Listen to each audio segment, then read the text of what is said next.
Kurang lebih 1 bulan yang lalu, ketika anak saya mulai disapi, dia mengalami hal-hal yang tidak enak buat dia.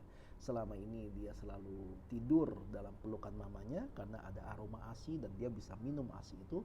Dan kali ini di usianya kedua tahun, dia harus tidur tanpa itu semua.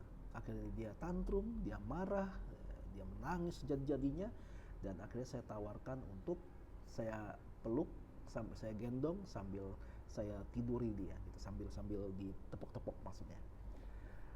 Lalu ketika dia sudah mulai agak tertidur, saya bilang sama anak saya begini, "Nak, kamu sudah 2 tahun, kamu udah nggak kayak baby newborn lagi, jadi kamu relain ya yang kemarin-kemarin itu kamu tidur sama mama pakai ASI, kali ini kamu relain ya untuk kamu bisa tidur sendiri karena kamu sudah besar." Ketika saya katakan seperti itu, saya merasa seperti tertampar sendiri. Seolah-olah dalam diri saya itu keluar pernyataan atau sebuah isi hati yang terucapkan seperti ini. Kamu sendiri gimana? Sudah melepaskan belum masa lalu kamu? Saat itu saya langsung merenung gitu. Firman Tuhan kan bilang gini, barang siapa dalam Kristus, dia adalah ciptaan baru.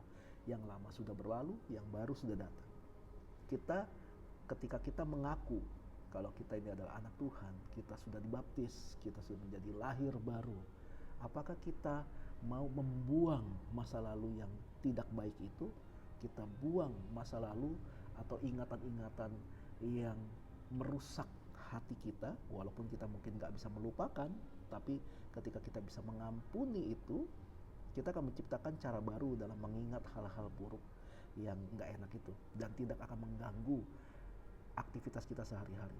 Kalau kita masih berpegang teguh dengan masa lalu yang gak enak itu, masa lalu yang buruk itu, mungkin orang-orang yang menyakiti kita, mungkin kejadian-kejadian yang membuat kita trauma, kalau kita nggak pernah mau melepaskan itu kita ibarat kita mau naik sebuah kapal tapi kita nggak mau melepaskan jangkarnya gitu. Kita nggak mau, ayo jangkar yang mengikat di dermaga ini kalau nggak kita lepaskan, kita nggak akan bisa berlayar, kita nggak akan pernah bisa sampai ke tujuan yang baru. Jadi kita harus belajar untuk bisa melepaskan itu. Ya memang nggak enak, mungkin kalau ngomong untung ruginya, kita belum balas dendam, kita belum balas orang yang menyakiti hati kita. Tapi sesungguhnya bukan itu yang Tuhan inginkan. Yang Tuhan inginkan adalah pengampunan bagi orang yang menyakiti kita, dan kita berdoa bagi mereka yang menganiaya kita. Apakah mudah? Tidak, sangat tidak. Itu justru mungkin menambah sebuah list sakit hati kita ya. Karena kan kayaknya kalau membalas itu kayaknya lebih enak gitu. Tapi firman Tuhan ajarkan sesuatu hal yang beda. Tuhan ajarkan kita tentang kasih.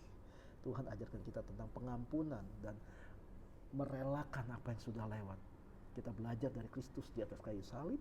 Dengan segitu sakitnya dia di atas kayu salib, orang-orang yang melihat mujizat Tuhan dari bawah katakan dalam bahasa yang ngeledek Yesus gitu ya kan, kalau lu anak Tuhan turun dong. Seandainya itu saya yang disalib, saya akan turun, saya gampar-gamparin mereka kayaknya. Tapi enggak, dari atas salib dengan kondisi yang begitu kesakitan, Yesus bilang gini, Bapa, ampunilah mereka karena mereka tidak tahu apa yang mereka perbuat. Hari ini saya ngajak semuanya, bagaimana kalau kita berdoa bersama-sama untuk orang-orang yang pernah menyakiti kita, mereka-mereka yang mungkin sudah sangat menorehkan luka di hati kita, mungkin dia keluarga kita barangkali malah, atau orang-orang terdekat sama kita. Maukah kita berdoa yang sama seperti yang Yesus doakan? Bapa, ampunilah mereka karena mereka nggak tahu apa yang mereka perbuat. Dan kita akan lihat bagaimana nanti masa depan kita akan Tuhan berikan sebuah masa depan yang penuh dengan pengharapan.